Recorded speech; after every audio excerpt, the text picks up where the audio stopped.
por respeto a los que somos puntuales, si os parece, vamos a ir dando comienzo a la segunda parte, a la parte de la tarde, que empieza con esta mesa de debate, que creemos que puede resultar bastante interesante, no solo por el tema, sino por la calidad de los participantes en ellas. Por un lado, voy a ir por orden de edad. Tenemos al doctor Francisco Pascual Pastor,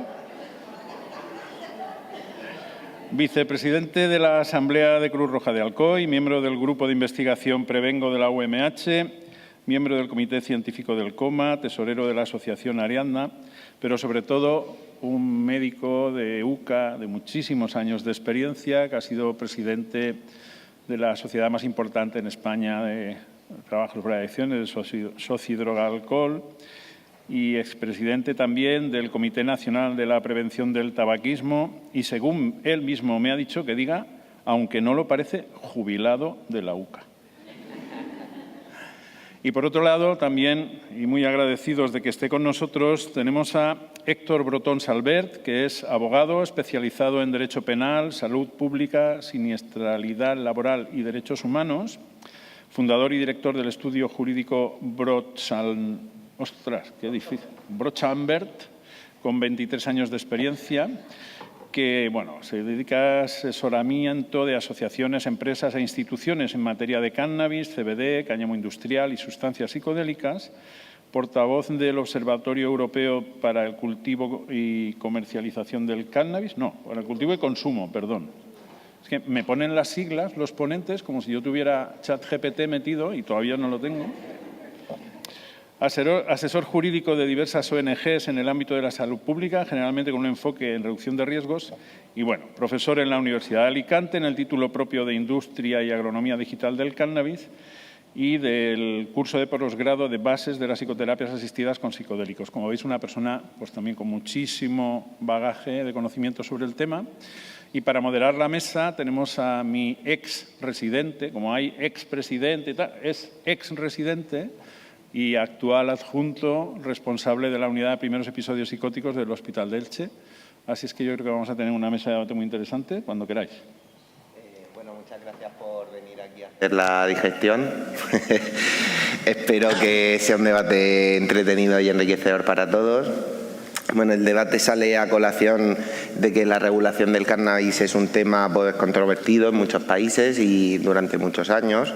En España el cannabis es la droga ilegal más consumida y quizás sea la droga donde más se entremezcla ciencia, salud pública, valores ideológicos, derechos. Sabemos, por un lado, Paco, que a nivel científico el cannabis, una gran parte de consumidores no desarrollarán trastornos de salud mental con su uso, pero sí que existe un colectivo vulnerable, aproximadamente un 10-20% de los pacientes sí van a generar una patología psiquiátrica con el consumo. La más relevante son los trastornos psicóticos, especialmente del espectro esquizofrénico, pero también cuadros afectivos o deterioro funcional, ¿no? A nivel legal, Héctor, corrígeme aquí si me equivoco, porque la legislación en España es bastante ambigua. El consumo en espacio privado es alegal, más cerca de la permisividad que de la prohibición, si tuviera que decir, pero no está permitido ni la venta ni el tráfico de cannabis. Existen también asociaciones de cannabis con una legislación ahora mismo ambigua y cambiante. La idea del debate no es concluir si el cannabis sí o el cannabis no, sino qué tipo de permisividad o de prohibición va a ser mejor para el funcionamiento de la sociedad. Al final la ciencia es un arma que tenemos que nos da luz sobre los riesgos, pero son nuestros valores, nuestros deseos los que nos dicen qué hacer con esos riesgos, ¿no? Entonces, el debate queremos que sea espontáneo, que sea lo más fluido posible. Hemos estructurado el debate en tres fases. Una primera fase más científica y donde se busca el consenso. Una segunda fase más centrada en abordar el marco legal y una tercera fase más filosofía y ética, ¿vale? Hemos hecho 10 preguntas, seguro que surgen muchas nuevas, no hay por qué llegar a todas. En general no he visto ningún debate en que se haya llegado a todas, entonces no tenemos que poner ese reto. Y bueno, no os voy a dar más el follón. Sí que me gustaría que antes de empezar rellenaseis una encuesta, que la puedes poner por ahí, Miguel. No sé si sabe. Vale. La encuesta está polarizada, mala leche y mal planteada. Obviamente seguro que todos tenéis vuestra opinión y es un gris, pero si ponemos todos los grises pues no tiene gracia. Pero es que falta la explicación, es que desde vuestros teléfonos móviles podéis escanear este signo, Sí. podéis participar todos los que queráis. La idea es que se os va a abrir a través de una página web un formulario de Microsoft básico, con 3 opciones de respuesta. ¿Vale? Ayer probamos si desde atrás se podía, o sea que entiendo que estáis subiendo todo. Solo hay una pregunta. Sí. Con 3 posibles respuestas. Sí, ¿no? Que sí. Sí. Luego después volveremos a hacer la misma pregunta para ver si el debate ha servido para cambiar de opinión o no. ¿En serio? Ah, no, solo un poquito. Pues usted. Vale. La pregunta es si legalizaríais la venta y el consumo de cannabis, ¿vale? Ahora mismo supongo que queda gente por votar, pero aproximadamente un 70% no lo legalizaría, un 20% sí y un 14% se abstiene, no lo sabe. ¿Ok? Cuando lleguemos a 80...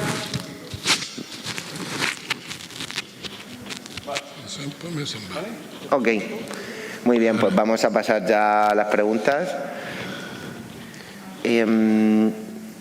Vamos al primer bloque, como he dicho, más científico y buscando un poco más el consenso. Entonces, si quieres empezar tú, Paco, por ejemplo. ¿En qué estamos de acuerdo todos o prácticamente todos con respecto al cannabis? No sé si la pregunta va más dirigida a los aspectos, vamos a decir, de consecuencias del consumo de cannabis o a los aspectos de la legalización en sí. Ahora mismo, consecuencias, digamos, en el plano de la salud. Yo creo que en plano de salud sabemos que el consumo de cannabis, especialmente de THC, pues puede ser un punto para que se desarrollen algunos cuadros psiquiátricos con más frecuencia que entre las personas no consumidoras. Y eso está más que constatado. Claro, desde el punto de vista médico de la psiquiatría, lo que vemos muchas veces son personas consumidoras de cannabis que desarrollan cuadros psicóticos. Yo creo que esto es algo que se conoce, ¿no? ¿En qué medida y cómo se podía paliar? Esto es importante y algo que hemos visto en las encuestas, que esto no es algo que yo diga, sino las encuestas del Plan Nacional, es que hemos visto que paulatinamente la percepción de riesgo del consumo ha ido disminuyendo. Probablemente porque el consumo de cannabis en los últimos años se ha popularizado de alguna forma y especialmente entre los adolescentes. Ajá. Eso es una parte, y en la otra parte te diría que algo en lo que podemos estar de acuerdo es que se legalice o no se legalice, necesitamos una regularización para aquellos aspectos que están por definir. Es decir, no sé, pues aspectos de las tiendas de CBD, de las asociaciones de cannabis. Es decir, hay, vamos a decir, legislación, entre comillas, que no deja muy claro hasta qué punto un consumo, una tenencia, qué cantidades, si el consumo en un espacio cerrado e individual, todo esto creemos que se debería de regularizar, porque detrás hay personas, algunas que pueden tener una adicción, porque no olvidemos que el cannabis es una sustancia que te puede provocar una adicción, como el alcohol o como el tabaco, que habrá personas que fumarán y que no tengan una adicción, pero otras que sí, ¿no? Entonces, todos estos aspectos, sabiendo además, y esto está constatado, que el inicio temprano en el consumo te da más posibilidades de tener consecuencias, sobre todo de tipo psiquiátrico, no podemos permitirnos tener vacíos legales. Muy bien. ¿Te gustaría añadir algo, Héctor, sobre esta pregunta? Sí, en cuanto a lo que yo entiendo que hay un consenso también, y creo que Paco aunque estemos posicionados, ¿no?, como legalización sí, legalización no, el debate es mucho mayor. Y yo creo que hay un consenso también, o por lo menos yo en los foros en donde he participado, ya casi nadie defiende la prohibición a ultranza, o la prohibición que se planteaba en los años 60, ¿no?, y que viene reflejada en los convenios internacionales, que aún son el bloque normativo fuerte, y han pasado muchos años desde 1960. Es que la prohibición ha sido un fracaso y que la prohibición no ha solucionado el problema del uso de las sustancias.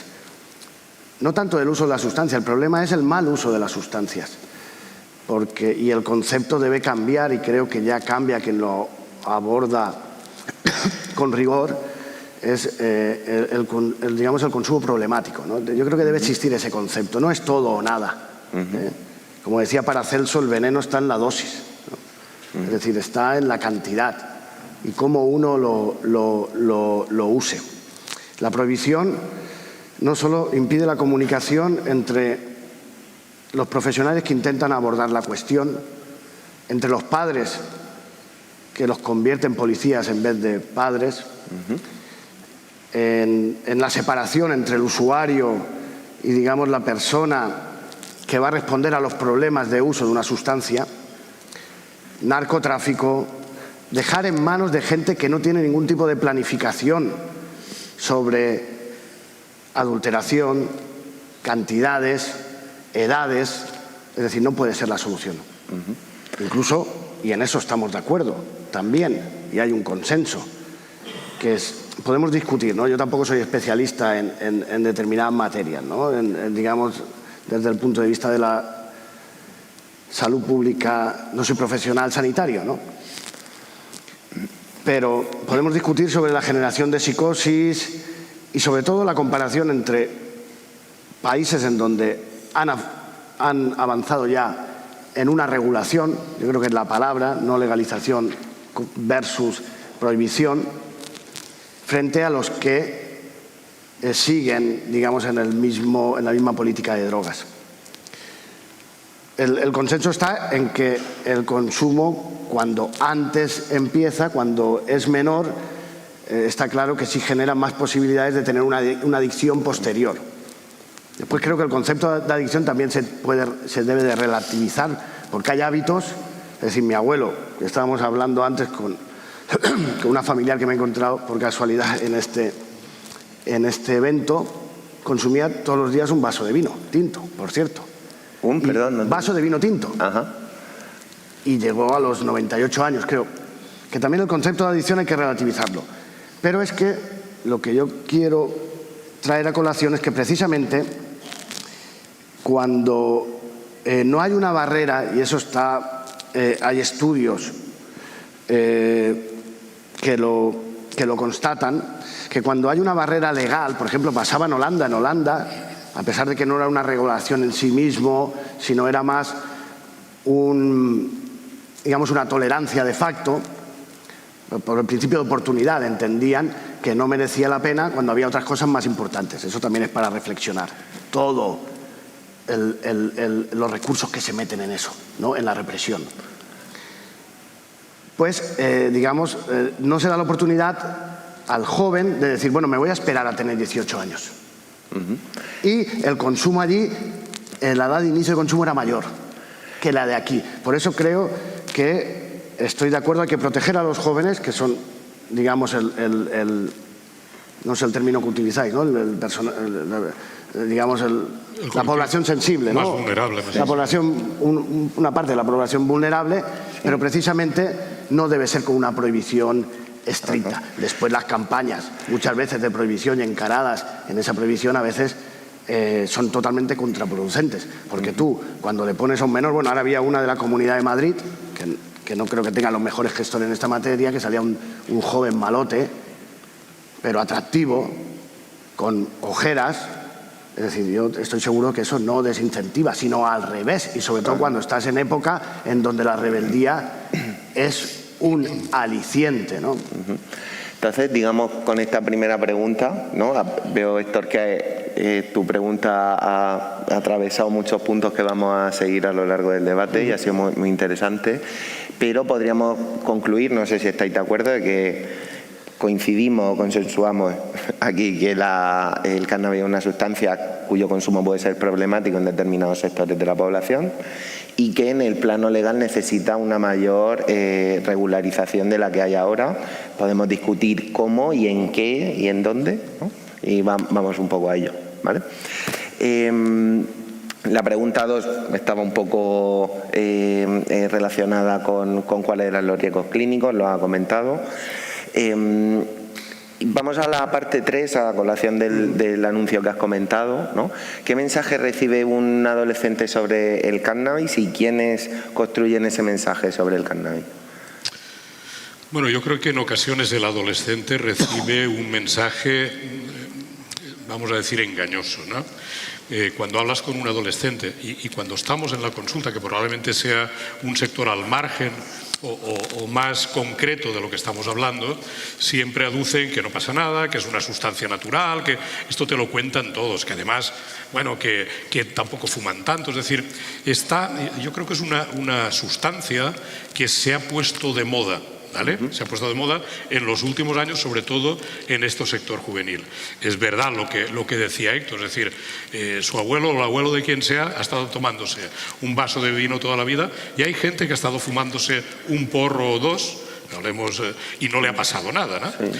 Pero sí que es verdad que en los adolescentes concretamente, si ellos mismos les dicen que això és el cigarret de la risa, es decir, es como algo divertido, ¿no? Y cuando estamos delante de algo divertido es un gancho para ellos, sin tener en cuenta que la edad de inicio del consumo está sobre los 14 años y medio y que estamos delante de un cerebro que está desarrollándose y que no es infrecuente que en esos adolescentes luego te encuentres lo que conocemos como síndrome amotivacional, que llamadlo como quiera, pero existe, porque lo ves que empieza... Bueno, sí. Es que lo ves en la gente de clínica, ¿eh? Yo no digo en todos los adolescentes, pero mayoritariamente cuando estamos en la consulta es que no tienen ganas de hacer nada.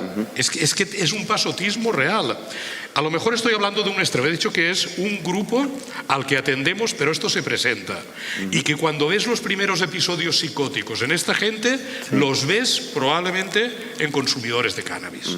Claro, el contexto no es el mismo que el global, porque claro, si hablamos, voy a hablar de regularización, no de la legalización directamente.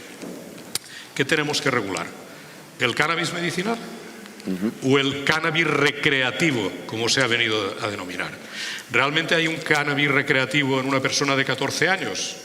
O si esa es la forma de recrearse o de ocupar el tiempo libre, estamos hablando de personas que tienen un desarrollo psíquico y vamos a decir una madurez, entre otras emocional, lo suficiente para poder discernir. ¿Y quién lo construye?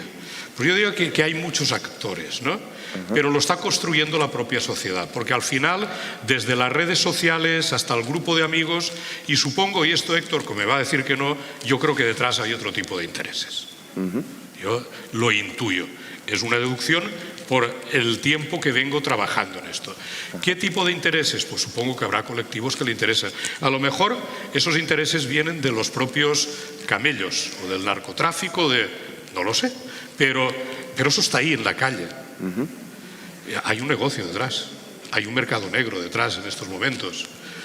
Por eso no estoy hablando solamente de regularización, sino a la pregunta, ¿quién construye en estos momentos este discurso para que los adolescentes se crean que ahí no pasa nada? También pasa a algunos músicos, ¿no? La música trap ahora, ¿no? Están todos fumando en estos chavales. De Bob Marley, si quieres decir, o de Melendi cuando era su momento. Vale. Ya, pero yo creo que eso va más allá, es decir, que pueden haber mensajes que hablen de, digamos, de libertad en general. Yo no me imagino a Bob Marley vinculado con el cártel de Sinaloa, digamos, diseñando una estrategia. No me lo imagino. Lo que sí que conozco, y hablando de intereses, muchas veces, sí que veo, porque nosotros hemos hecho incidencia política, precisamente no lo he hablado como el consenso, pero es un consenso también que existe propiedades medicinales del cannabis, ¿no? Y hemos visto que sí que hay una industria farmacéutica muy fuerte, sobre todo en nuestro país, que sí que marca líneas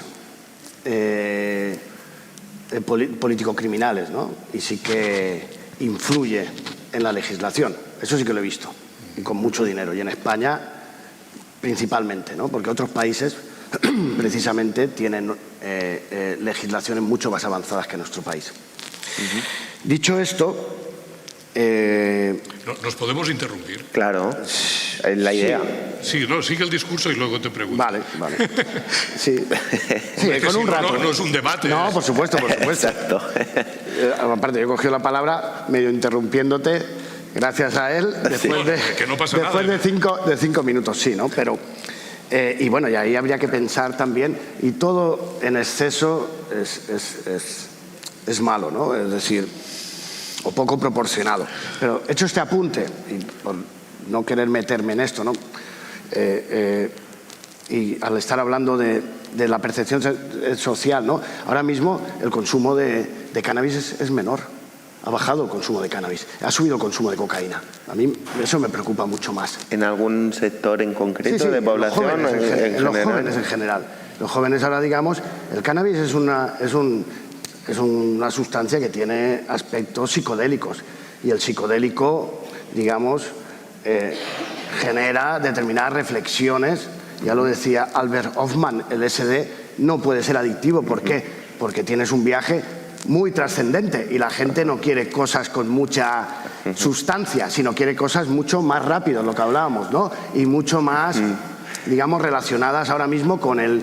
Estamos mucho más relacionados con el consumismo, la anfetamina, lo rápido, ¿no?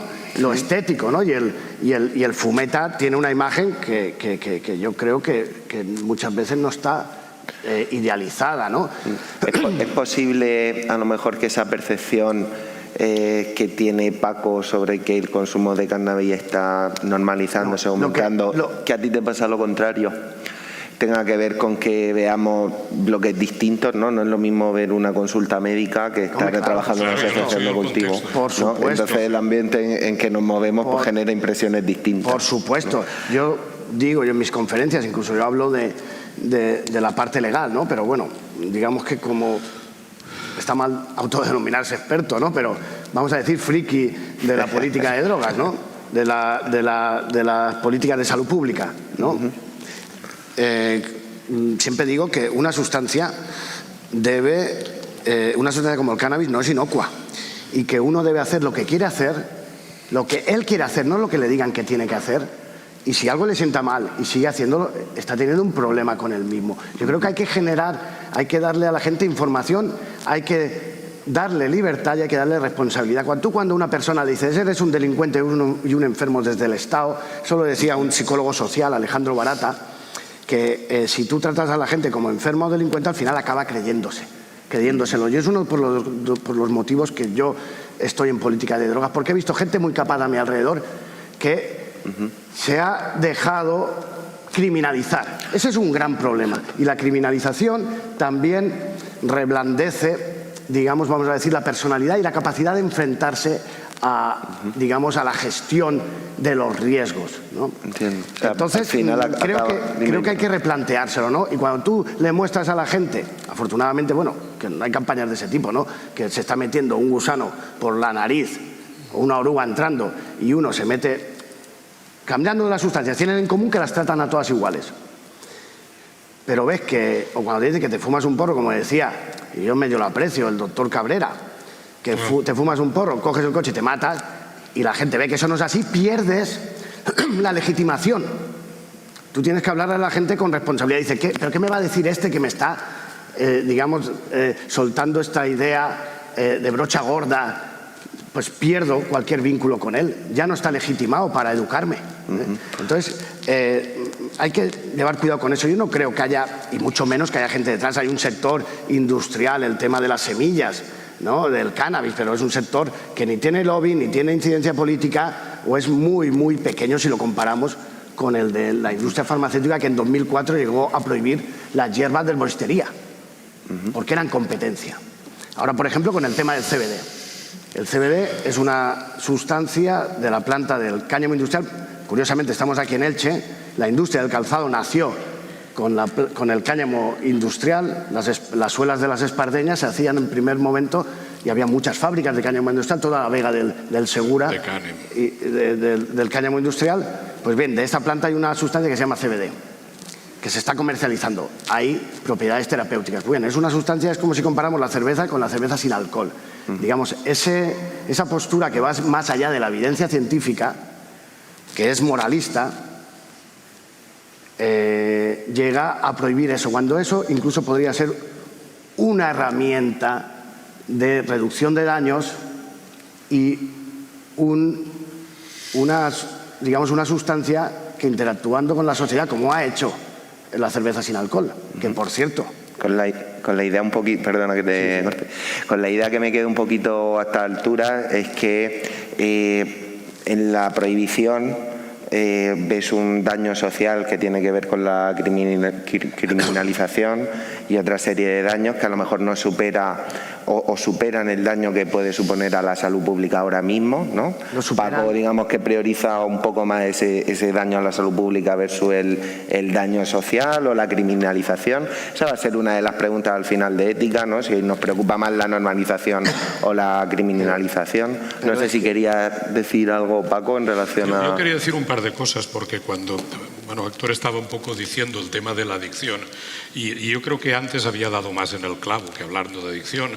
Yo creo que hay que hablar de los trastornos relacionados con, ¿no? Es decir, no solamente de que una persona sea adicta, sino que por determinados consumos pueda tener problemas. Porque tienes, yo decía, adolescentes que a lo mejor no van a desarrollar una adicción, pero pueden tener problemas comportamentales y algún cuadro psicótico. Y esto es así, aunque no desarrollen una adicción. ¿Por qué? Por la vulnerabilidad individual, por su neurobiología, por sus aspectos de carácter o de una psicopatología previa o una psicopatología familiar. Y esto existe, es decir, estos son un poco las bases de que una persona o dos personas en las mismas circunstancias, dos hermanos gemelos, uno pueda tener problemas y el otro no.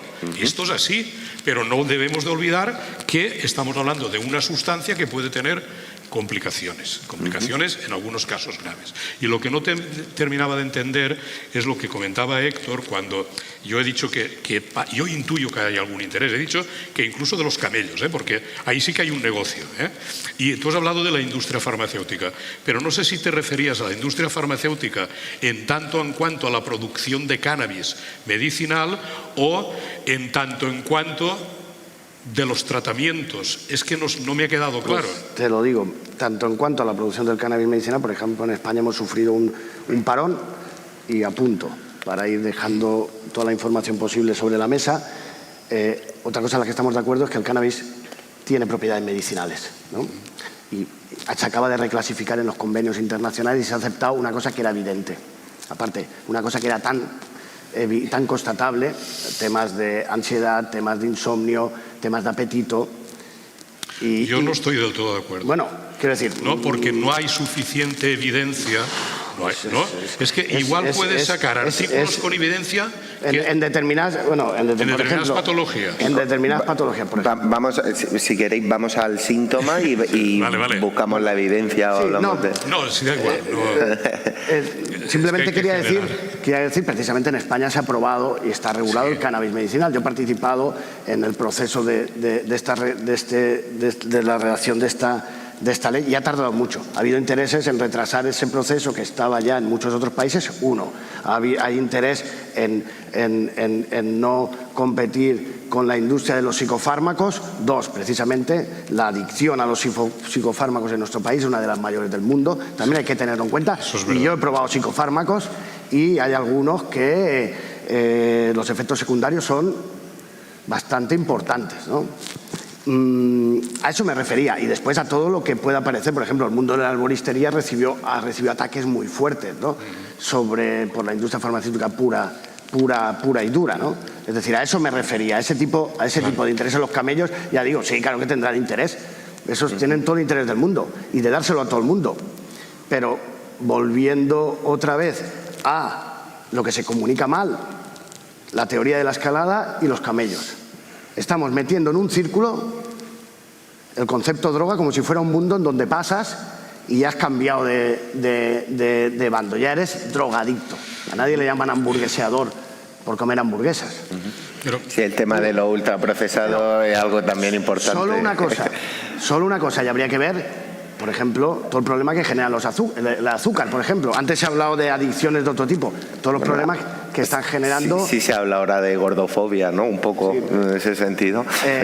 Bueno, los problemas de salud que generan, ¿no? Pero teoría de la escalada. Teoría de la escalada que ha sido una de las grandes mentiras.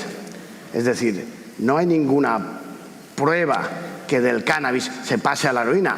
Al revés, la prohibición lo que hace que el camello que tiene una cosa, como está en ese supuesto mundo de las drogas, tiene la otra. Es decir, la teoría de la escalada se fomenta con la prohibición por la falta de información rigurosa que pueda diferenciar unas sustancias de otras. La disponibilidad, desde que está la prohibición, ha sido mayor.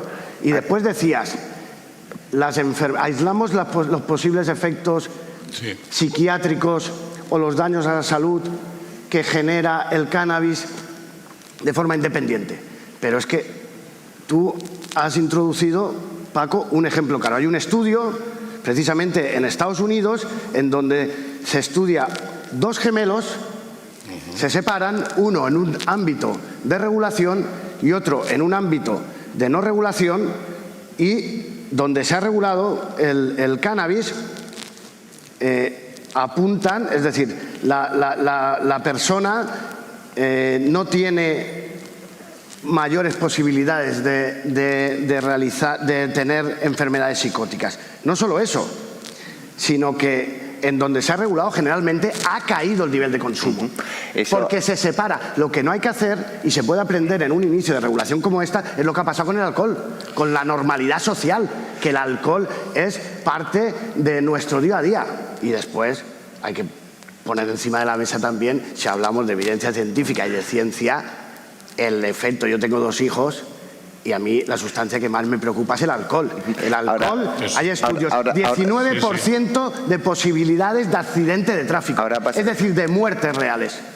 1% en el cannabis. Héctor, ahora pasaremos un poquito, lo digo porque hay una pregunta específica que compara el alcohol con el cannabis, ¿no? Pero creo que nos hemos perdido en un momento que era sobre la teoría de la escalada, que creo que es un fenómeno muy interesante, sobre si el cannabis es una sustancia puente a la hora de consumir luego otra sustancia, y le iba a preguntar aquí a Paco, que no ha podido hablar mucho en este momento, sobre si tu experiencia clínica en el azúcar, ese fenómeno de la escalada para ti ha sido algo real, es algo que puede estar magnificado, como dice Héctor, ¿cómo lo ves?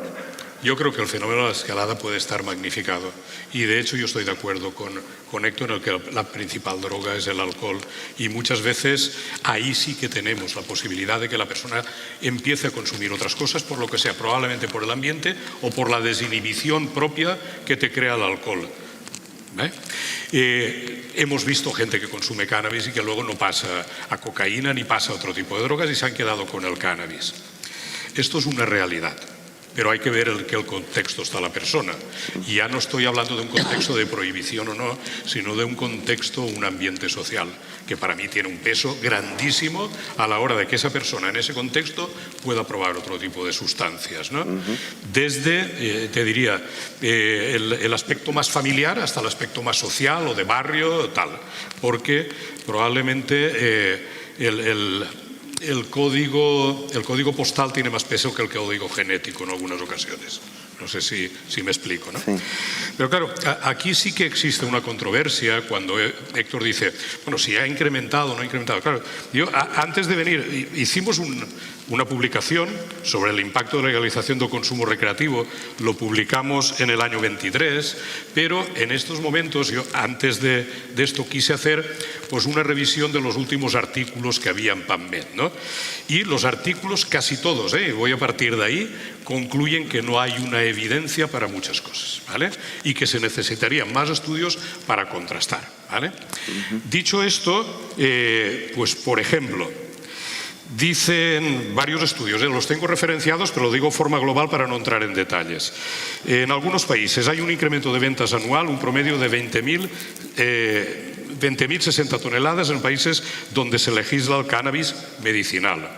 Se ha observado un incremento del consumo de cannabis entre las personas que previamente tenían una psicosis. Es decir, que como hay una relación bidireccional a veces entre el consumo y la patología psiquiátrica, en cambio hay otro artículo que dice que no se observó un aumento de consumo en Alemania, por ejemplo, tras la legalización. En cambio dice que sí que hay un cambio de actitudes y que esto les ha obligado a desarrollar programas de prevención para adolescentes, ¿no?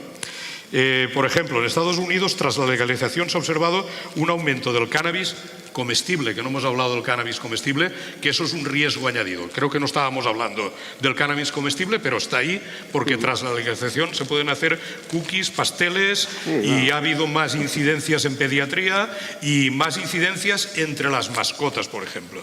Pues en Estados Unidos el incremento del cannabis comestible fue de un 35% tras la legalización. Otros estudios te dicen de que se prevé, ¿vale? Se prevé un incremento, pero como se prevé, yo no voy a entrar en detalles porque no sabemos lo que puede pasar. En cambio, sí que dicen que la pérdida de años de vida ajustados por calidad de vida, ¿no?, por daños producidos por consumo de cannabis es 19 veces mayor que los beneficios. Que con solo un 1% del aumento en el consumo de cannabis es suficiente para generar daños netos a nivel poblacional. Pero digo que yo no es que esté en contra de las tesis que está diciendo Héctor, sino que depende incluso de qué artículos y dónde. Esto está sacado de PubMed todo, es decir, yo he hecho una búsqueda de lo último que está publicado. Este artículo es del 2025 y todos concluyen dos cosas. Primero, es necesaria una regularización estricta y se precisan más estudios, porque esto de que haya tanta evidencia de que el THC junto con el CBD que se utiliza, hay evidencias para determinadas patologías. Y lo estábamos comentando antes, que en España ha habido una regularización del cannabis medicinal. Yo creo que los dos participamos en el debate que hubo en la Comisión Mixta Congreso-Senado, aportamos nuestras ideas y se llegó a esta conclusión, que luego ha salido a mínimos por un, vamos a decir, interés de la industria o de ciertos sectores. No lo sé, pero creo que en los puntos que se ha aprobado es una aprobación correcta, porque además da la facultad a el facultativo, valga la redundancia, a poder diagnosticar y a determinar las dosis, aunque sabéis que la dosis que se dé, el fármaco se da en hospital para controlarlo. Claro, ahí entro en otra tesitura que probablemente Héctor esté en desacuerdo, porque esto no es autocultivo. Y me podría decir, pues puede haber un monopolio que esté interesado. Pues no lo sé, pero de todas formas, en lo que se ha regulado, como es, pues hemos dicho, el... Sí, dos productos estandarizados, si me permites, cojo yo la palabra, ya que me la lanzas con esto. Sí, se han regulado dos productos, dos aceites. Sí, no sé si técnicamente sería el nombre, uno con predominancia de THC y otro con predominancia de CBD, ¿no? Hay que tener en cuenta también que vienen a sustituir o a complementar, y que ha habido mucho dolor, mucho tiempo perdido, no complementando ese sistema médico por esa prohibición y por esa carga moral y no científica. Por eso cuando nos dicen no, desde la Agencia Española del Medicamento hablan de evidencia científica, hace mucha gracia, ¿no? Porque la ha abandonado tanto tiempo, es decir, y otro tipo de criterios, digamos, prejuiciosos han imperado, pero claro, se ha entrado a complementar el sistema opiáceo, que por ejemplo en Estados Unidos ha hecho que murieran 60.000 personas de la venta legal de opiáceos. 60.000 personas, porque las consecuencias negativas son, es decir, los efectos secundarios son muy fuertes, ¿no? Tanto de dependencia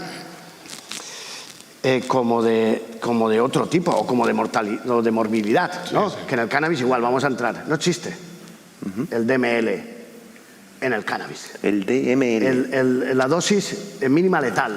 Okay. Es decir, para que os pongáis un ejemplo, hay varios estudios, ¿no? Y se hacen con animales hasta que, inyectándole THC, hay un estudio muy antiguo, pero bueno, lo voy a contar también aunque bueno, creo que estamos bastante relajados, pero para relajarnos un poquito más, Sí, hubo un estudio que le dieron a un perro, le inyectaron THC, no sé a qué punto de miligramos, y no lo consiguieron matar ni a cosa hecha. El perro se durmió 42 horas y cuando se despertó, al primero que vio le metió un bocado, claro, tenía un hambre voraz entre que llevaba 42 horas sin comer y llevaba el cannabis. Una de las propiedades que tiene es evidente, es el aumento del apetito, ¿no? Habría También, que revisar la frase de Paracelso, ¿no? Lo mismo con el THC, no hay dosis. Con el dosis no pero bueno, hay venenos que no te matan. Hay venenos que no te matan, ¿no? Hay venenos que no te matan. Y Héctor, perdona que te corte. Sí. Ya la última del argumento. Es que pasamos ahora al bloque 2, que es la segunda parte del debate. Sí. Entonces, ¿Puedo antes contestar a dos cositas por no dejarlas en el aire que he hablado? Mira, formas de consumo. Sí. Comidas. Se comen también, aunque no hay legalización, pero hay que llevar cuidado. Aparte, la forma de administración por vía digestiva es mucho menos controlable. Lo bueno que tiene la inhalatoria es que enseguida tienes los efectos. Entonces, enseguida se puede controlar. No tiene que absorber. Claro, pero hay formas y una regulación también puede, y hablaré de los clubes sociales de cannabis ahora, puede también dar pautas de consumo menos riesgoso o menos dañino. Por ejemplo, hay formas de combustión que no llegan a la quema y por lo tanto no generan alquitranes y no generan, cosa que con los vaporizadores, y tú lo advertiste ya en su día, ¿no? Con los vaporizadores sí que pasa, pero hay con los vaporizadores no, con los vapers, ¿no? Pero con los vaporizadores que calientan a determinadas temperaturas no combustiona y por lo tanto no generan los alquitranes que, por ejemplo, genera el tabaco, ¿no? Es decir, se puede, cuando hay una interacción, regulación, puede haber un monitoreo, se pueden controlar los consumos problemáticos y se pueden dar pautas de consumo. Y otra de las cosas que digo, pero por sentido común, sin ser médico y bueno, teniendo todo el respeto a la profesión y a los que habéis estudiado para eso, ¿no? Pero como ciudadano que interacciona, ¿no? Y como usuario también de cannabis en momentos de mi vida. Es decir, si tú tienes que trabajar, en vez de consumir y te sienta mal, espérate y consume por la noche. Es decir, sentido común. Pero cuando los tratamos de incapaces, cuando no hablamos de tú a tú y queremos que haya una superioridad moral, es cuando se pierde la comunicación. ¿Qué pasa con el alcohol? El alcohol podemos decir, joder, menuda borrachera pillé ayer que no atinaba con las llaves del coche y nos reímos. Pero si dice uno, pues me comí una pastilla de MDMA y me lo pasé pipa y me fui a mi casa tan tranquilamente. Eso suena, pero porque aún tenemos, yo creo que los científicos tienen que quitarse de encima esas capas de satanización y de tabú que tienen las sustancias, que no ayudan nada a valorarlas y gestionarlas.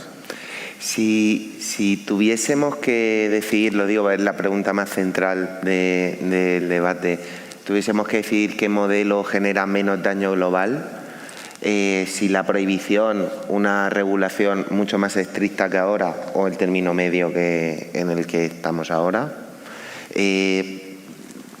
¿por dónde nos posicionaríamos? ¿Término medio ahora? No, ahora no estamos en un término medio, estamos en una prohibición. Sí, en el término que estamos ahora, quizás no haya sido la manera de expresarlo mejor, sino si lo prohibimos más, si lo regulamos de una manera más estricta o si lo dejamos así. ¿Por dónde te posicionarías tú, Paco, y tú, Héctor?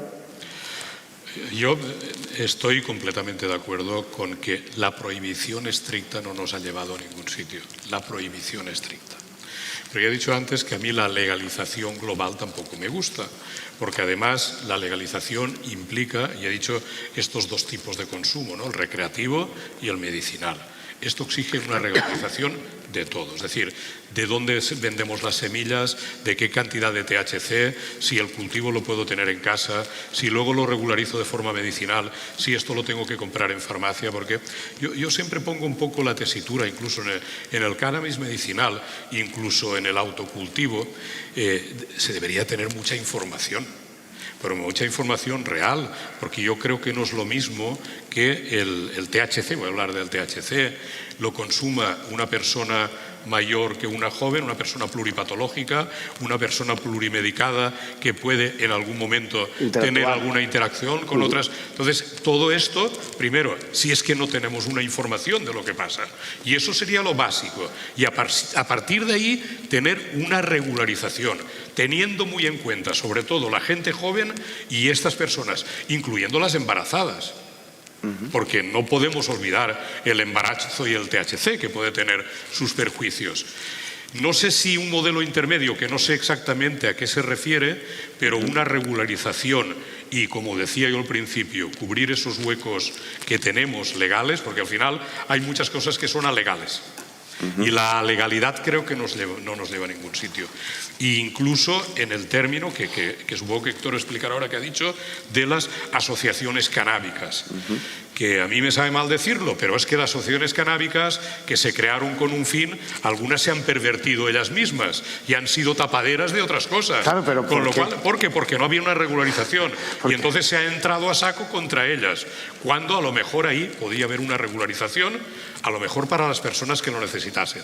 Por otro lado, si tú eres una persona de calle, no tienes estos cuadros por los cuales ha aprobado, ¿tú como médico recetarías a alguien fúmese 2 porros al día? En estos momentos, sin conocer la concentración de THC, sin conocer a la persona, hay que regularizar. Es que si no, no tiene sentido. Lo que estamos hablando no nos sirve para nada si realmente no nos ponemos el traje de trabajo.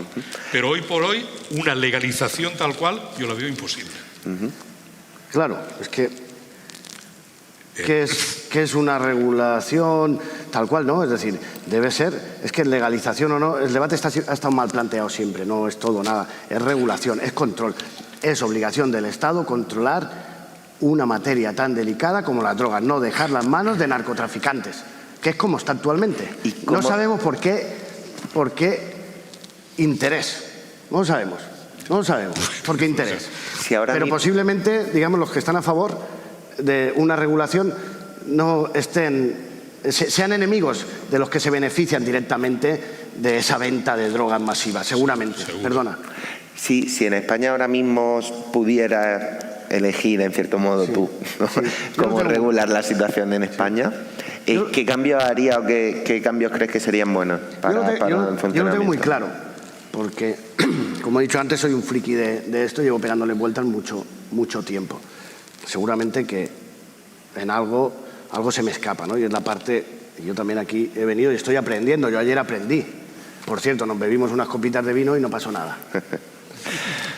Y pongo una frase también sobre la mesa, que a veces, pues bueno, son generalidades. Y decía Epicuro, sabio será llamado aquel que en el uso de los placeres tenga un límite. Es decir, que no todo tiene por qué ser malo. Es decir, a lo mejor también hay gente, y yo la he conocido personalmente, que se ha fumado un porro en su vida y le ha cambiado la perspectiva y la ha salvado, así a grandes rasgos, la percepción de la vida y le han dado ganas de vivir. Quiero decir, y no es cambiar la percepción. Es decir, yo es una cosa que realmente la siento y la digo y no sé, a mí los jueces me dicen, oiga, usted está a favor de la legalización, cuando lo legalicen se quedará sin trabajo. No, tendrás más. Porque habrá que gestionarlo. Pero bueno, no lo creo. Creo que un apunte muy claro también, no hay que cometer los errores del alcohol. Quiero decir, que se puede controlar desde el inicio. Por cierto, también debe de pasar con las redes sociales, que afecta incluso a la estructura del cerebro. Bueno, eso sabréis vosotros mucho. O la hamburguesa. O la hamburguesa. La hamburguesa también. Yo en la hamburguesa no veo tanto el cambio y depende de la calidad de la hamburguesa. Las bebidas energéticas. Pero hay algunas que valdría la pena. Es decir, pero todo lo que dice él, lo que dice Paco, solo se puede controlar desde la regulación. Es decir, ahora mismo hay regulaciones en países como Argentina, lo hablábamos anteriormente con el compañero Javier, que es profesor de un curso en la universidad, que ya se está normalizando porque no queda otra, para controlar precisamente ese cannabis medicinal, en donde un médico, sí, y hablan de ¿quieres decir porros? Porros, le daban cantidad de cannabis con determinado THC, porque si no, nadie se lo va a decir. El que no se controle la publicidad hace que haya publicidad que sería impensable, ¿no? Es decir, fúmate este porro o esta variedad de cannabis produce un colocón extremísimo. Eso no se puede permitir. O sea, si la regulásemos sería sin publicidad. Claro, pero como no está regulado, y con los clubes sociales lo que pasó... Y con respecto a la edad, con respecto a la edad mínima para consumir... 21 años creo yo que sería la edad. Es una opinión, ¿eh? Es una opinión desde el Observatorio Europeo del Cultivo y Consumo de Cannabis, en donde es un grupo de, vamos a decir, de expertos, como digo, no autodenominarse expertos puede ser un poco pedante, ¿no? Pero de profesionales de esta materia, desde un punto de vista multidisciplinar, entendemos que en ese proceso, cuanto más formada esté, digamos, la mente, pues mejor, ¿no? Y entendemos que 21 años sería incluso una edad más adecuada para esa regulación, aunque 18 es la edad legal, y también pueden existir dudas entre... Hemos hablado aquí que el cerebro no se... Entre una y la otra, ¿no? Es decir, y digamos o que simplemente sea una información que se traslade claramente, independientemente de que esa edad legal sería cambiar un estatus, digamos, que vale para tantas otras cosas, incluso de mucha más entidad de que decidir si uno consume o no consume cannabis. Pero déjame que haga un enlace que sí que creo que es importante. ¿Por qué le hablaba de los clubes sociales? Se fueron al garete porque no se atrevieron a regularizar y a poner unas reglas claras. El modelo Club Social de Cannabis, que se creó por la sociedad española, antes hablaba la señora Beltrán, que hablaba sobre el deporte, muy interesante, por ejemplo, los usuarios de cannabis, hay muchos que realizan deporte en el mundo del básquet y en Estados Unidos la presión ha estado incluso desde la NBA, porque muchos eran usuarios de cannabis a posteriori. Supone que el que uno pueda, digamos, el hecho de que no se regule hace que lleguen precisamente los narcotráficos y bajo ese amparo y esa zona gris se desarrollen por la falta de atrevimiento. Determinadas legislaciones, es decir, en España se aprobó en Cataluña, se trabajó en el País Vasco. Esa regulación se trabajó desde la sociedad civil con todo el consenso, por ejemplo, de gente de la medicina, con todo el consenso de los académicos en el ámbito judicial, catedráticos de Derecho Penal, catedráticos de Derecho Constitucional, por ejemplo, el actual presidente del Tribunal Constitucional, Fiscalía. Es decir, porque entendían, no es hablar si la droga es buena o es mala, es de qué manera se gestiona mejor. Tiene una pieza fundamental: gestión por parte de los propios usuarios y sin ánimo de lucro, que es lo que alimenta el afán expansivo y promocional del consumo. Lo decía un constitucionalista de hace 2 siglos ya. Cuando hablaba de las drogas, cuando las drogas se le llamaba la medicina en general, cuando las droguerías era la farmacia.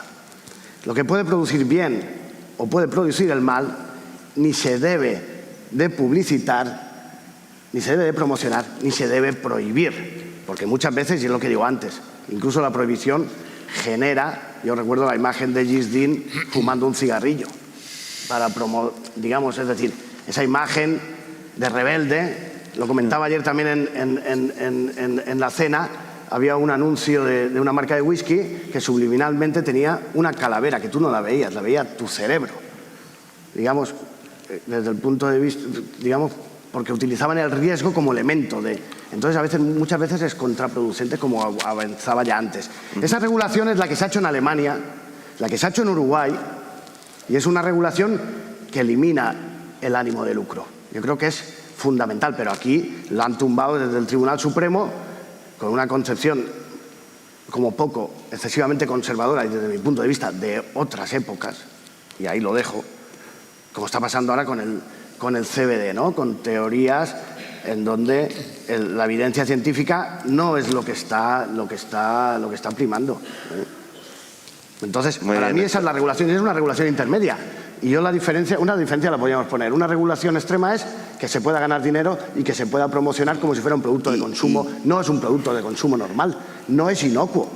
Pero yo pregunto, teniendo en cuenta, puedo citar también de la misma fuente que has estado buscando tú, de los anales de epidemiología, este estudio entre 2 gemelos en distintos, con las mismas condiciones, no hay aumento. Al revés, síndrome amotivacional. Hay estudios en esa base que no hablan incluso de que no solo no se produce ese síndrome amotivacional, sino que no sé si se llama las personas de contraste o digamos los que no usan cannabis, Hay mayor síndrome amotivacional, pero se descarta porque no es relevante. Es decir, que lo del síndrome amotivacional sería una de las cuestiones también que creo que se ha dado por sentado y no es así. Vamos a dejar un poquito de réplica, sí, Paco. Perdona. A ver qué nos dice. Es que vamos a ver. Yo no sé si depende de la fuente. Mira, hay un artículo que se publicó este año. De hecho, las reseñas de mayo, no sé si se publicó en abril, en la revista del 20 de abril del Neuropsychopharmacology, que dice, un estudio hecho entre 11.000 adolescentes, que dice que el consumo de cannabis en adolescentes está relacionado con un desarrollo cognitivo más lento. Menor mejora de la memoria, de la atención, el lenguaje, la velocidad de procesamiento en comparación con los adolescentes que no consumían cannabis. Entonces, al final, ¿qué estudios nos creemos? ¿Hay detrás algún interés? Yo aquí entiendo que no. Porque es verdad que hay estudios de alcohol y de tabaco que cuando ves la fuente de financiación dices, no me lo leo. No me lo leo porque el sesgo es evidente antes de leerlo, ¿no? Entonces, claro, si la evidencia está, y aquí no hemos hablado de otras historias, porque hay artículos que te dicen, bueno, sobre los accidentes de tráfico, sobre las urgencias en psiquiatría, hay estudios que te dicen que incrementan y otros estudios que no hay pruebas concluyentes. Pero, claro, yo soy médico, primum non nocere. ¿Qué significa eso? Antes que nada, no lesionar.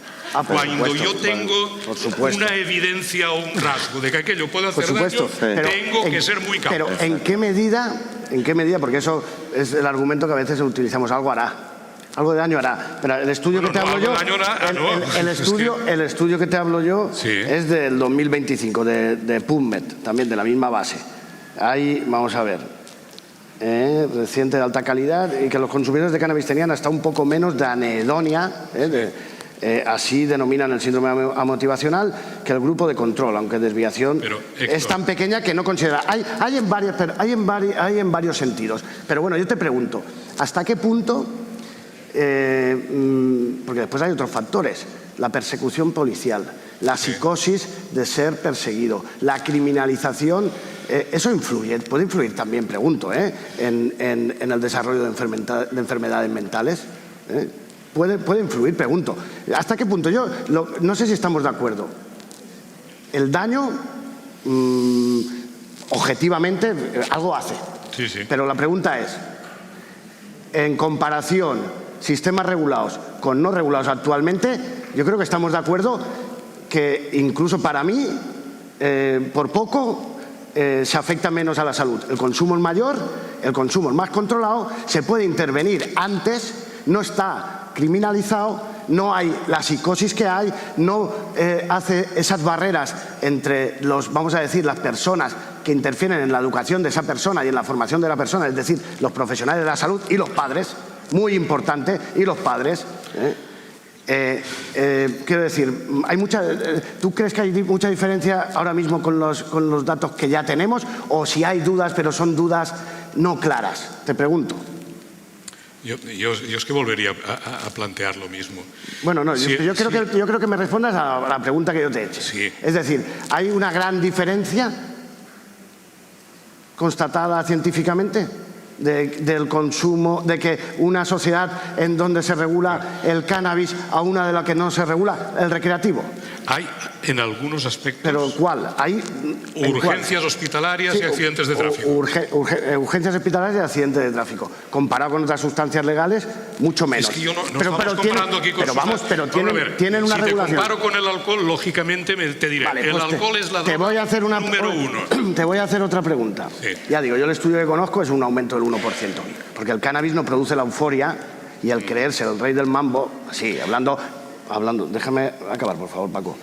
Creerse el rey del mambo en la carretera, sino al revés, crea inseguridad y por lo tanto baja y uno baja, digamos, la seguridad y baja... Lo que el cannabis. Sí, el cannabis. Y disminuye los reflejos. Sí, puede disminuir, Pues claro. pero baja. Ya, pero ¿dónde te pones? Sinceramente, yo te pregunto, ¿tú crees que el cannabis aumenta más los accidentes de tráfico que el alcohol? Te pregunto. Pero, más que el alcohol, ¿no? Vale, es que no estamos comparando. Dicho eso, habiendo unos... vamos a imaginar, que yo no lo creo, y creo que los estudios que estamos comparantes, creo que estamos a la par y podríamos quedar empate. Yo te lo daría, yo llegaría a ese acuerdo. Pero bueno, imagínate que el cannabis... De empate nunca, siempre hay que luchar. Siempre hay que luchar, bueno, te lo digo al final, ¿no? Vale. Se puede pactar. Pero imagínate que aunque yo no lo considero así, no comparto, Sí. creo que hay otras cosas que no se miden sociales que influyen, ¿no? Ayer hablaba con el doctor Vitella y hablaba lo importante que tiene el factor genético, pero también la importancia del factor social. Y creo que todas estas cuestiones de la prohibición son importantes. Pero imagínate que el cambio es pequeño. Tú, a cambio de ese cambio pequeño de un control, vamos a decir, que no permite el acceso, Sí. porque esa sería la cuestión, pero no es ni siquiera el acceso comercial, yo te hablo del acceso mancomunado, en donde se pueda controlar en un circuito cerrado, alejado de terceras personas. ¿Vale ese supuesto mínimo beneficio a la salud, la guerra contra la droga, la criminalización? México, por ejemplo, mueren entre 20 y 25.000 muertos por la guerra contra las drogas, la mayoría por el cannabis. Ahora ya no hay tanto, ahora están con el fentanilo y otras sustancias, pues ya han generado toda una infraestructura que no puede dejar de funcionar porque se ha legalizado en Estados Unidos. La psicosis que se crea a los jóvenes, la falta de, digamos, de relación o la capacidad de monetización en sitios en donde pueden tener relaciones. Nosotros hicimos un modelo en donde había un psicólogo que hacía una entrevista previa y determinaba perfiles en donde eran propensos a tener determinadas enfermedades, que eso se puede hacer, o que había determinado peligro. ¿Tú crees, incluso te digo más, el que vaya gente a la cárcel, en que enfermos que cultiven porque les va bien desde un punto de vista subjetivo el cannabis puedan tener una detención, porque afortunadamente no van a la cárcel por ello, pero alguna confusión y algún juez muy estricto, muy moralista en este tema sí que ha metido a enfermos en la cárcel? ¿Tú crees que merece la pena eso? ¿Crees que merece la pena? ¿Merece la pena en España 300? Déjale un espacio para poder contestar. Es abogado, ¿no? Pues le está haciendo preguntas, pero... Es por poner todos los datos. El último, Paco. Terminan la pregunta con otra, entonces no hay posibilidad de respuesta. 300.000 multas en España, una represión de baja intensidad por tenencia y consumo de cannabis. Bueno. Eso son 1 millón de veces que tratan a una persona, la registran, inconstitucional total. Meter la mano en el bolsillo es inconstitucional. El derecho a la intimidad está por encima. ¿Tú qué Desde el punto de vista de los derechos fundamentales. Yo, cuando Héctor me deje yo. Ya está. Perdón. Mira, no merecen la pena muchas cosas, pero yo también te diría, en España el consumo de cannabis está prohibido. El consumo de cannabis está prohibido, moralmente prohibido. Moralmente, Está legalmente. prohibido en la calle. Legalmente, según una sentencia del Tribunal Constitucional, pero yo digo, aquí aún vivimos en un país. Pero no está prohibido. Sí, está prohibido. Está prohibido. Si a ti te ven fumando un porro en la calle. Multa de 300 euros, de te 300 registran euros. de 600 euros. Pero va a depender de la cantidad que lleves. No, la multa. Absolutamente sí, de 600 para arriba. Sí. Y no solo eso, es que ahí han incluido el CBD, que eso ya es una extensión de la falta por el disparate que crea la prohibición, que ni siquiera se mide el nivel de THC. Dicen que no hace falta, porque hay una definición, tú fíjate hasta qué punto hay una definición que dice que el cannabis es cannabis por ser sumidad fluorida, que es lo que dice la Convención del 61. Es decir, se producen muchas irracionalidades. Sí, está prohibido en la calle. La tenencia en la calle no está prohibido técnicamente, pero como la interpretación... No, técnicamente. Pero como la interpretación de las leyes y la actuación de la policía, que es primero disparar y después preguntar... Pues entonces igual hay que cambiar la policía, no la regularización. No, hay que cambiar la ley. Hay que cambiar la ley, hay que regularizar, porque técnicamente no está prohibido. Técnicamente, pero si lo contamos desde el punto de vista de la forma de aplicar la ley por las autoridades, sí está prohibido. ¿Un fumador de cannabis es un delincuente? Sí, lo tratan como un delincuente. En estos momentos. Lo tratan como un delincuente. Pero eso es lo que hay que regularizar. Eso es lo que hay que cambiar. Y eso pues estamos totalmente de acuerdo. Y luego cuando tú me dices 21 años para la edad, perfecto, para la edad para poder consumir, 21 años. Sí. Bueno, la gran mayoría de clubes sociales... Coño, os dejan contestar. A ver, chicos, nos quedan 5 minutos. Vamos a ver, el cerebro se desarrolla hasta más tarde, ¿eh? 25, ¿no? Aproximadamente. Perfecto. Pero yo me voy a la edad legal. Es decir, tú dices, no consumas hasta los 21, pero yo tengo 18, ¿y qué hago? Ahí es un problema. Es inconstitucional que no me dejes fumar, porque si tengo 18 soy mayor de edad. Ahí es una barrera. Es decir, o nos sentamos todos a hablar esto de forma muy tranquila y regularizamos para, sobre todo, lo que son injusticias. Luego hemos hablado de legalizar, disminuye el tráfico. Tú me dirás, sí, el tabaco está legalizado, hay tráfico de tabaco. Muy poquito. Bueno, pero existe todavía. Pero por el precio.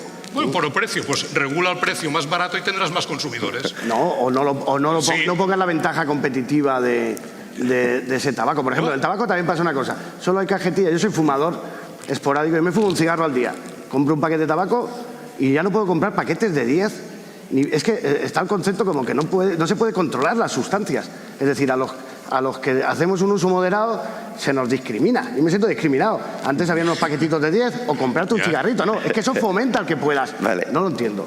Bueno, ahora hay paquetes de 60. Bueno, no sé si llegamos a un acuerdo del todo, pero en fin. Criterios de opinión. Pero yo te quiero hacer otra pregunta. ¿Tú estarías de acuerdo? Espera, Héctor, perdona que modere aquí. Que nos tira. Para tener un buen cierre, ¿vale? Creo que la primera parte ha ido más tranquila, ¿no? Ha ido más calmada. Creo que hemos llegado al consenso de que la sustancia es una sustancia problemática, ya cuánto y a qué dosis, según cómo lo vea a cada uno. Posiblemente problemática. Posiblemente problemática para Héctor, problemática para Paco. Entiendo que con el modelo que nos quedamos por parte de Héctor es un modelo que sea mucho menos prohibitivo. Ya dado unas pinceladas de cómo en España sería un modelo menos prohibitivo. Para Paco apuesta no por una prohibición extrema, digamos que tiene una posición más laxa, pero sí que apuesta por una regulación más estricta. Hasta aquí creo que vamos bien. Vamos bien. ¿Estamos de acuerdo? Y luego a mí me gustaría hacer el cierre, ¿no?, con una pregunta que tiende más a la reconciliación. En medio ya no hemos perdido, en contexto de una vehemencia que yo creo que es buena que aparezca, sobre mercado negro, sobre distintos temas socioeconómicos, ¿no? El CBD, la criminalización, ¿no?, el daño social de eso. Vale, quería acabar, antes del turno de preguntas, con que me digas primero, Paco, ¿qué evidencia a ti te haría cambiar de opinión y posicionarte más como Héctor? Pues a lo mejor y luego a Héctor le hago la misma pregunta. Me haría cambiar de opinión estar 6 meses en el juzgado y ver lo que él ve. Vale. Y a Héctor le haría cambiar de opinión estar 6 meses en una UCA y ver lo que yo veo. Muy porque buena. Entonces llegaríamos a un punto intermedio.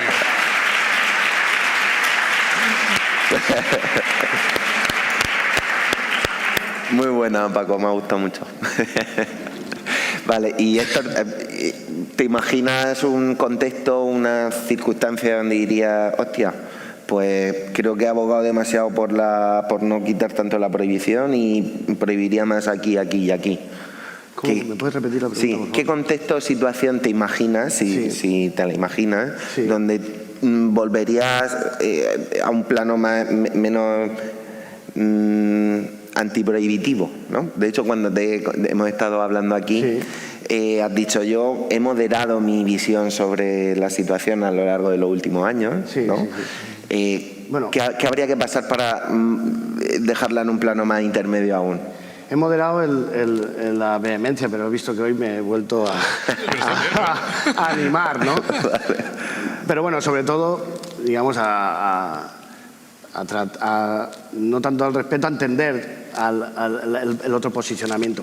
El cambio, evidentemente, si fuera una cosa destructiva, es decir, si fuera una cosa como el fentanilo, es decir, que no tiene capacidad de control, que se va de mano, que no se puede gestionar, evidentemente hay que valorar daños-beneficios, pero está claro, riesgos-beneficios, pero a fecha de hoy en el cannabis es muy, muy evidente y es necesaria la regulación. Y bueno, y estoy de acuerdo en lo que decía Paco, que evidentemente el intercambio de posiciones, a mí también me gustaría poder hacerlo, nos haría modular nuestra postura, ¿no? Pero mira, hay una noticia, y yo ya me callo con esto. En Portugal es el segundo exportador mundial de cannabis. Medicinal. En cambio, solamente lo usan 2.000 enfermos. Esto tampoco es justo. porque si hay enfermos que lo precisan y lo tenemos al alcance, se le debe de dar. Y eso es regularizar, bien regularizado, en pro de la salud de esas personas. Claro. Ahí sí que hablamos, y ahí yo creo que estamos de acuerdo también. Cuando alguien encuentra efectos terapéuticos y de beneficio a la salud en el cannabis y es castigado y reprimido por el sistema, ahí ya no nos encontramos ante una injusticia, ahí nos encontramos ante una aberración. Y yo quería preguntarle, por ver si estamos en un acuerdo concreto. Sí. ¿Regularizarías mientras no lo hay, no hay posibilidad de acceso a las farmacias de gente que usa el cannabis, generalmente acompañados por médicos que no pueden prescribir, médicos que en otros países sí que prescriben? ¿Pondrías la posibilidad de que haya un límite de cannabis si hay una enfermedad sobre la que hay evidencias, evidencias mínimas científicas, pero por el hecho de que esa persona pueda creer que se está curando? Es decir, tú ahí pondrías un límite y eliminarías la prisión. Con una sociedad en la que debemos de cultivar el bienestar de las personas, en el que hay un vacío legal, hay que poner blanco sobre negro. Y si la sociedad va por delante, hay que regularizar todo lo que sea irregular para que una persona no sea un delincuente por el mero hecho de necesitar una sustancia. Eso hay que regularizarlo desde ya. Entonces entre todos. Entiendo que en eso estamos de acuerdo. En eso estamos de acuerdo. Es el cuánto y el cómo, ¿no? Al final, bueno, os pido que rápidamente contestéis a la encuesta de nuevo, a ver si ha habido algún viraje o algún cambio.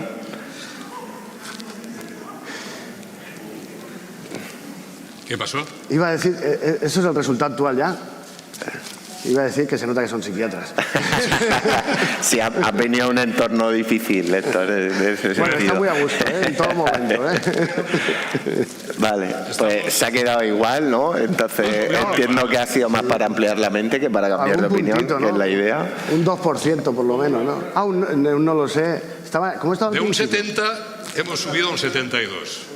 No, al revés, estamos 70, había 70 y veníamos a... Y ahora 72. ¿Cómo estábamos al principio? Esa es la primera. Joder. Sí que lo he hecho mal. Eso ha sido la vehemencia. Sí. No puede ser. Sí. Bueno, para la